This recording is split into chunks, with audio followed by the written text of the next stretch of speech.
So hello and welcome. Today I have the pleasure to be speaking to Father Stephen Platt. Father Stephen is the parish priest at the Church of St. Nicholas in Oxford. He's also the General Secretary of the Fellowship of St. Alban and St. Sergius, which is a society to promote dialogue between the Orthodox and the Anglicans. Father Stephen, your blessing, Christ is risen. He is risen indeed.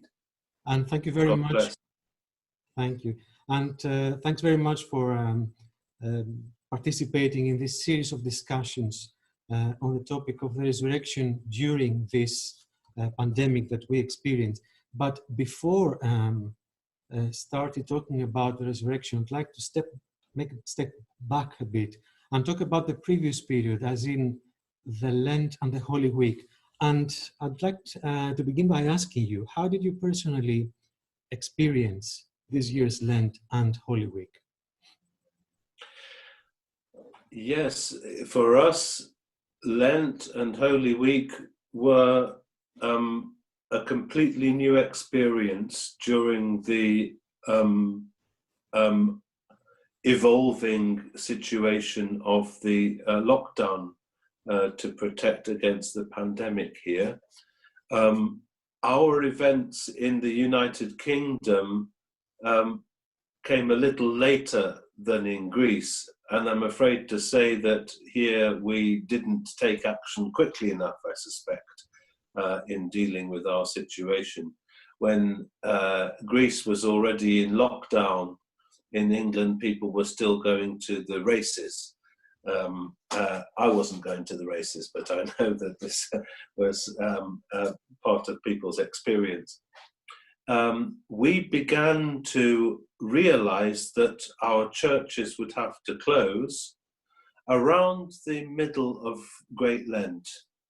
And the last public service we were allowed to have in our church was the Vespers for the Veneration of the Cross, the third weekend of Lent. But then 2 or 3 days later, we received the instructions from the government that all churches should be closed. And that is the situation that we have had until this day. So really now for nearly 2 months, coming up to 2 months, we have been celebrating the liturgy and all of the services behind closed doors. And in many places that has meant that the priest and just one chanter, maybe one person to help at the altar, have been permitted to attend the services. I am in an unusual situation because fortunately for me, as you can see, I'm sitting in a little church, a small church, which is inside my garden in my house. So I have a church at home that I was able to use for the services. And you may also know that in the Russian tradition, the chanting at the Divine Liturgy can often be performed by a group of singers singing together, often men and women, and with harmonized chanting, Russian-style chanting. And I am blessed to have musical children and a musical presbytera. So for us, the experience of the Holy Week services, Great Lent, Holy Week, Pascha, has been very precious because we have been able to have all of these services together as a family. We then later realized that as one family unit, we could in fact go to our parish church and serve there together as well, but with the doors closed. About 3 months ago, we had already started to stream the audio of the liturgy from our church, mainly to help older people who were stuck at home or people who were a long way from church who couldn't get to the liturgy, so at least they could listen to the liturgy. This proved to be quite a fortunate thing because it was already in place for us to be able to tell people, now that you can't come to church, at least you can listen to the services. And we discovered that very quickly large numbers of people were following the liturgy from home. And shortly after this, we began to stream video of our services as well, because people asked for it. I personally was rather skeptical about this, because I don't believe that watching a video or listening to an audio stream of the liturgy can replace being in the church. But seeing the great amount of comfort and consolation and support it gave to people who were really praying at the same time, and who even sent me photos of them with their families standing in front of the icons at home, listening to the services and praying along, I began to see that it did have some way of helping people. It can never replace being in church, but it still is something that helps and supports people. And what about the night of the resurrection, Father Stephen? Holy Saturday night?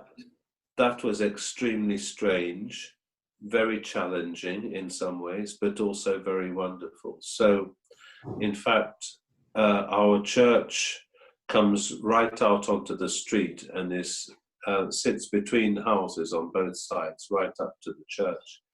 And so it was not possible for us to come outside of the church to proclaim the resurrection. This would have been to break the law, and it would also have been very upsetting for our neighbors. Already I was having to explain to our neighbors by the church that it was just me and my family coming into the church, and that was all right. So in fact, when we performed the service of the Anastasis, the Easter midnight service, everything had to take place inside the church. So I came out of the altar with the holy light, and we went out just into the narthex of the church, which became the outside for us, and there proclaimed the resurrection, and then went back inside the main part of the church. And while we were doing this, because the church was empty of people, nobody to light the candles from, I gave to one of my children the light and said, quickly go around and light all of the candles and all of the lamps in the church and put all of the lights on.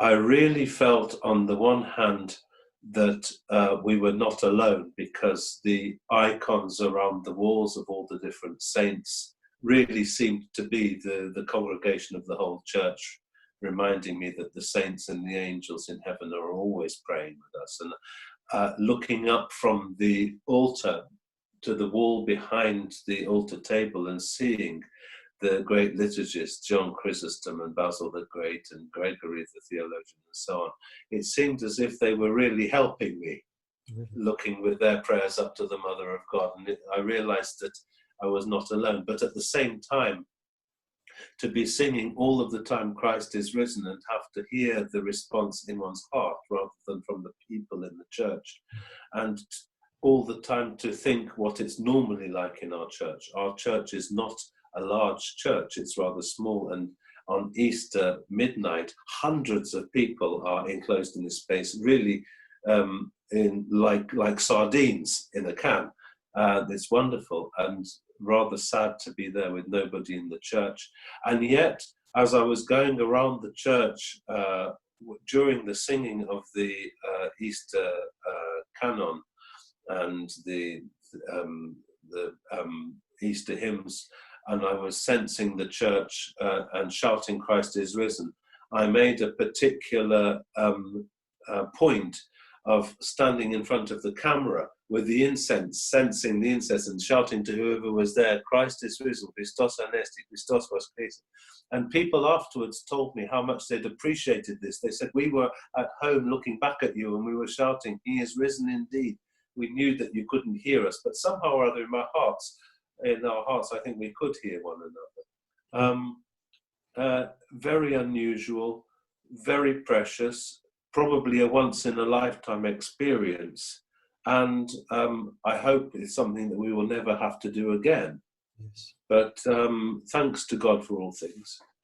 Talking about the closure of the churches, I'd like to tell you that here in Greece, at least, I don't know what happened in the United Kingdom, there were many discussions, there was tension among the church people as to whether this closure should happen.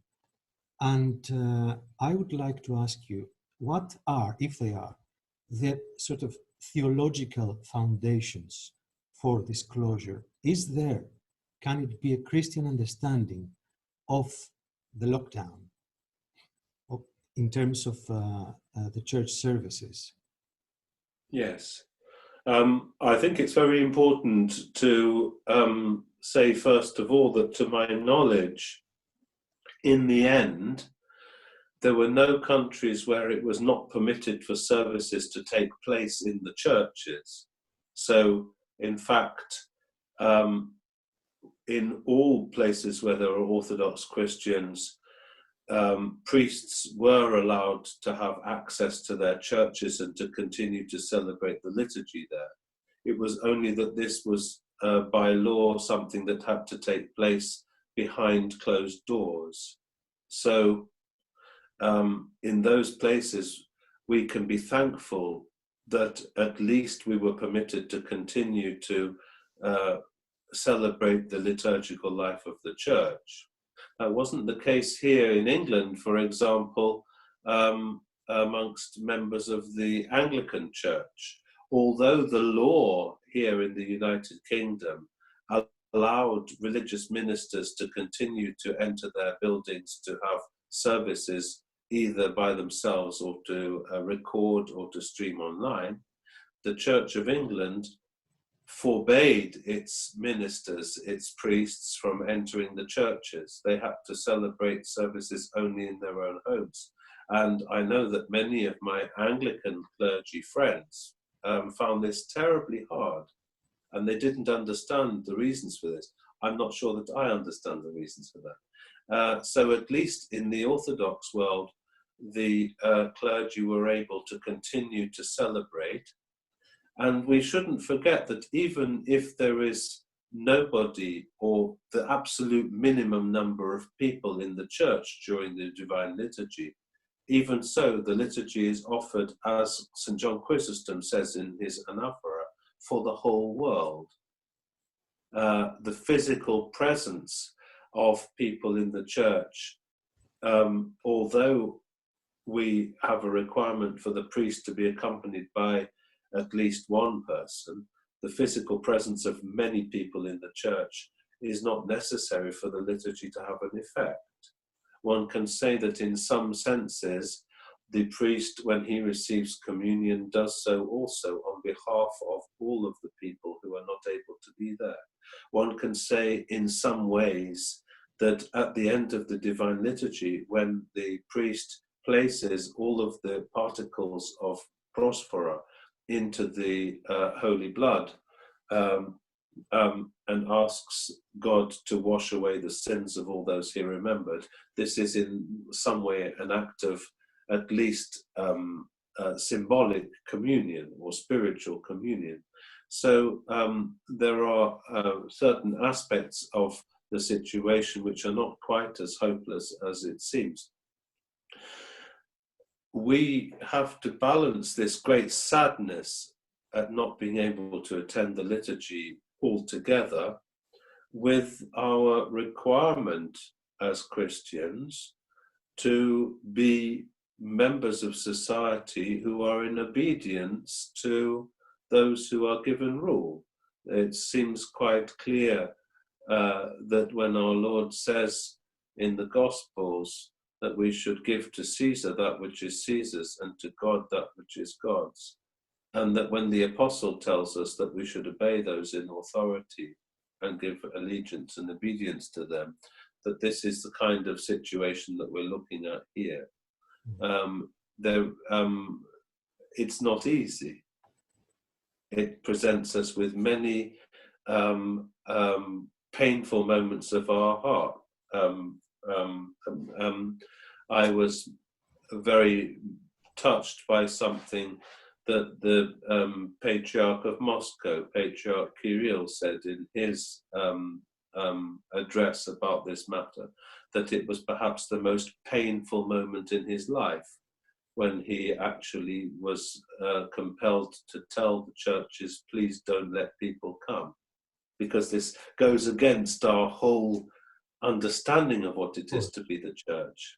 And yet at the same time, it's not for no reason, of course, not without heartache, but so that the lives of many may be saved. Exactly. So, and we know that, of course, even though it is possible for us to come into contact in church with great grace and great holiness, we know that it is through contact with other people that coronavirus transmits itself. So the church was in a position of having to do everything that it could to help defeat the spread of this disease by limiting contact that people have with each other. Yeah. Father Zacharias, back in March,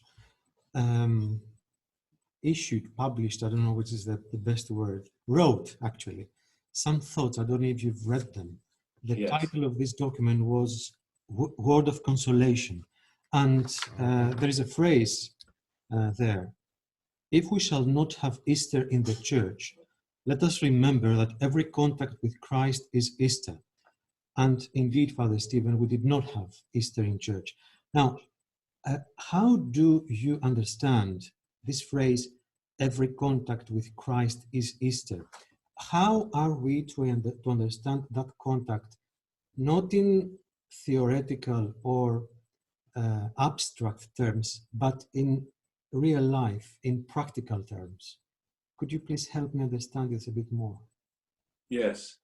These were beautiful words of Father Zacharias, and I was impressed to see how very quickly his address, his words were translated into different languages and circulated around the world. And sure enough, they were words of consolation because people found real comfort and consolation from them. This is an extremely important point, that every contact that we have with Christ is an experience of the resurrection. As our Lord himself says in the Gospels, God is not the God of the dead, but the God of the living. And as St. Paul says, it is no longer I who live, but Christ who lives in me. It seems to me that every Christian has the capacity to live, if they focus their lives on Christ, in the light of the resurrection. That's what we are hoping to do through virtue of our baptism. As many as have been baptized into Christ have put on Christ. That's the risen Christ. St. Paul tells us that we have died to the old man and that we are born again to life in Christ. So this is the risen Christ. And it strikes me very much that as we celebrate the resurrection of Christ at Easter, the Paschal mystery concerns an eternal reality, not something which is limited to a particular time and space. It's significant that the icon of the Anastasis is the icon of Christ descending into Hades and pulling out Adam and Eve.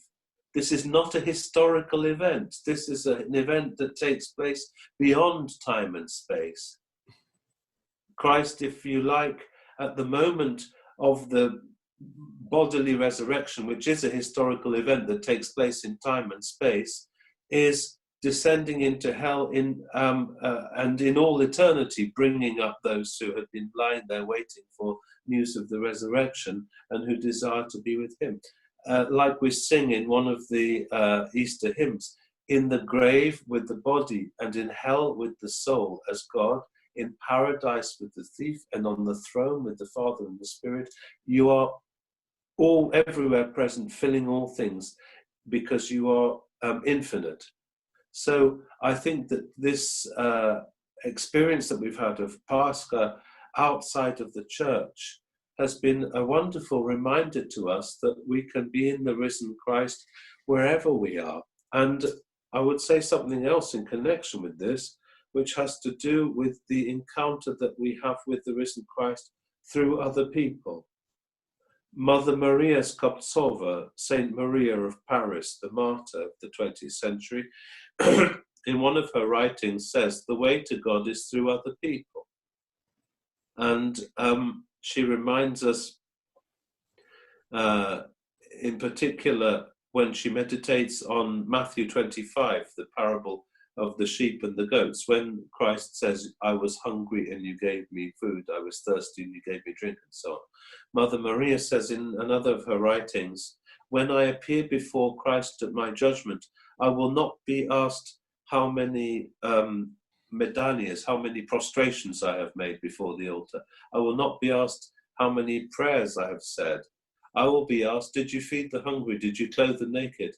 And that's all I will be asked. So actually, to be in a position where our approach to Christ is not limited to a liturgical approach, but is paraliturgical and extra-liturgical in our encounters with other people, in returning to the scriptures, in reading the Gospels. This has been a wonderful opportunity for us to experience the resurrection, in seeing Christ in the natural world, in beauty, in the temple of the natural world which exists around us. This has been another way to reach God through the beauty and the glory of his creation.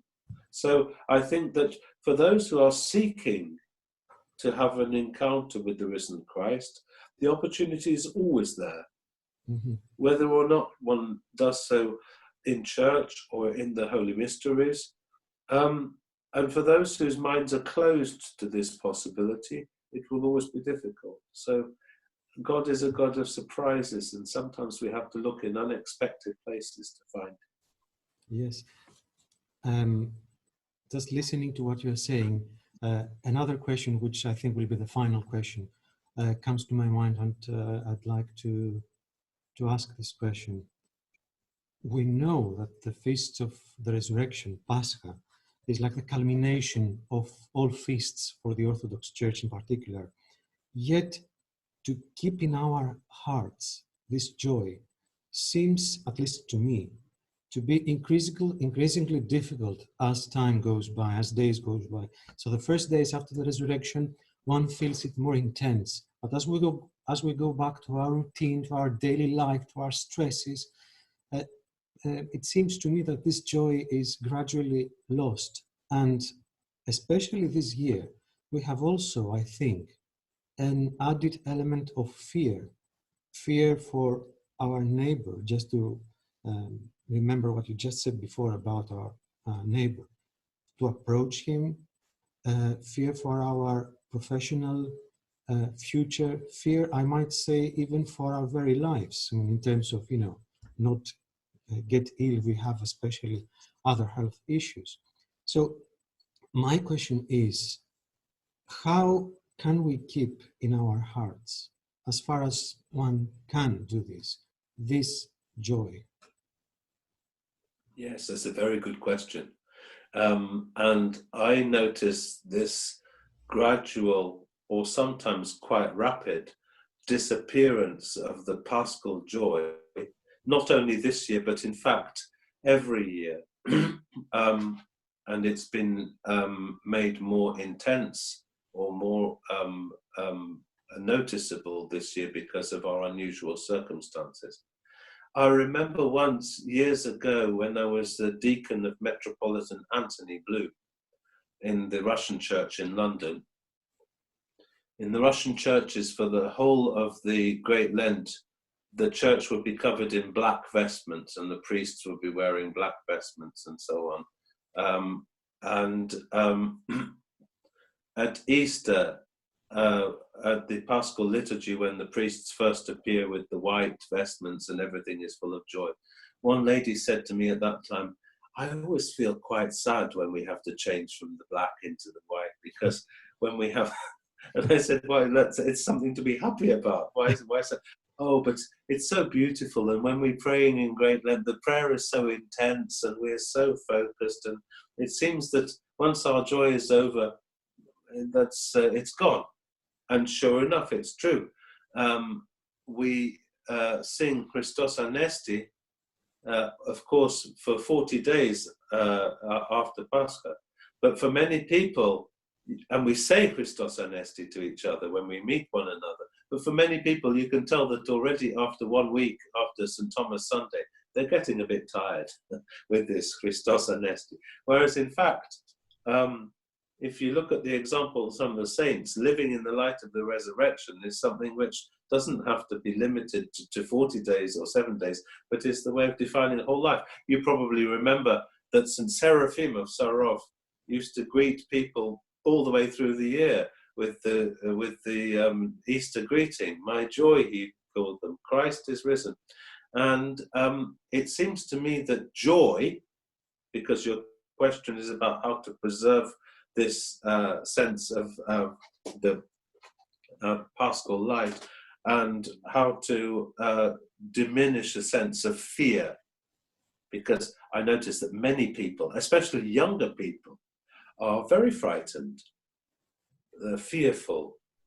Older people, I think it's not such a problem. I think older people have a different understanding of risk sometimes, but young people now seem to be very frightened of things. And it seems that to me also that in our life in Christ, in our life in the church, we have two weapons against this fear. One is joy and the other is love. Joy, by which I don't mean just a superficial feeling of happiness, but a deep inward joy, has the capacity to transfigure everything. And it seems to me that joy can be born out of thanksgiving. We as Orthodox Christians are Eucharistic creatures. We are creatures who should have at the heart of our being the words Evcharistisom to Kyrio. Let us give thanks to the Lord. The way that Christ makes himself present to us in the divine liturgy is as a result of our thanksgiving and his response to our invitation to be with us. So thanksgiving, in a very basic sense in our life, I think begins again in our ordinary everyday lives by looking and asking ourselves seriously, how much do I have to thank God for? And if we can begin by a sense of gratitude to God for all the blessings that he gives to us, when we look at our lives, even when things are difficult, we have so much to be thankful for, to God, to other people, to those around us.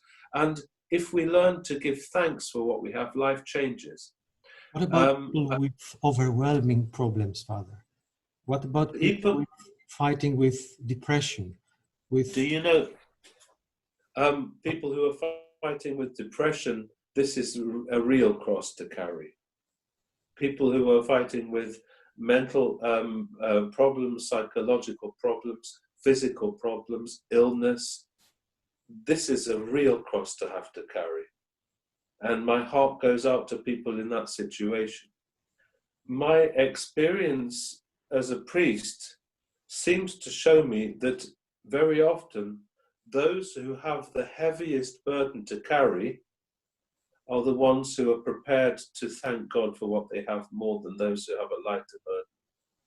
I used to go years ago to visit an old Greek Cypriot lady who lived in Oxford. She was a widow. She had a small pension. She gave most of her pension to her children and grandchildren. And she lived in a flat which was one room. In the one room, she had a bed, a chair, a table with 2 chairs to sit at, a shelf with her icons, the New Testament, a prayer book, Lives of the Saints. In her fridge, she had 2 tomatoes, a jar of olives, some bread, and a couple of onions. And on the shelf, she had a packet of Greek coffee and a packet of tea. And I used to go and visit her, and she was the happiest person that I've met in my whole life. She thanked God for everything. And at the same time, I forgot to tell you the crucial thing. She could not see. She had glaucoma, which had made her blind. She thanked God for everything in her life. And she shined. When you walked into the flat, she shined. I can think of other people that I've met as a priest who have been billionaires. I remember going to bless one of their houses, which was so large I got lost as I went round with the holy water doing the Hieromonk. And everything was wrong for them. There was nothing to be thankful for. So perhaps thanksgiving comes as a consequence for carrying the cross. I don't know. And we have to be aware of the fact that we as Christians are called to bear one another's burdens, to help each other to carry our crosses. Perhaps the biggest cross we have at the moment is that of isolation and of being cut off from each other. Stephen, you mentioned a second element before. You said yes, joy and love. Yes, the second element is hope. Is love. Yeah. Saint John, the theologian, spells this out quite clearly when he says that perfect love casts out all fear. If we are in a state of fear, it is because we have lost sight of the love of God. And for most people, the first experience that they have of the love of God, frankly speaking, is experiencing the love of other people. And unfortunately, we live in a world where often there is a lack of love. People are frightened because they themselves feel unloved. And this can lead to a kind of paralysis. Fear becomes something which almost, freezes people. I've thought about this a lot, particularly in these days since we read last Sunday the Gospel of the paralytic waiting to be healed. Metropolitan Anthony said in one sermon, how terrible that this man had been waiting there for 38 years and nobody had noticed him. That he was in a world where he was a nobody because everybody was so concerned with their own needs they didn't even notice. And then Metropolitan Anthony says it takes the direct intervention of God in that man's life to walk in and change something. But for me, here is a sign of great hope because God knows each and every one of us, loves each and every one of us with a unique and a completely distinct love, and is prepared to walk into the life of each one of us and to remove the paralysis. And what he asks us is, do you want to be healed? Now, if we are capable of opening our hearts to respond to the love that God offers us, then we are capable of living without fear. And may we be given the grace to have open hearts to God, but also to other people, and to look and to see what can be done for other people, because I strongly believe that the way that we find love in our own hearts is by reaching out and attempting to love those around us. So it's a mutually reciprocal thing. So love and joy. Father Stephen, I'm afraid we have to stop here. I would like to thank you very, very much for what you said. My very best wishes to you and your family and your spiritual family at St. Nicholas in Oxford, and Christ is risen. Thank you very much. Alithos anesti o Kyrios. He is risen indeed. Thank you, Father Stephen. Thank you.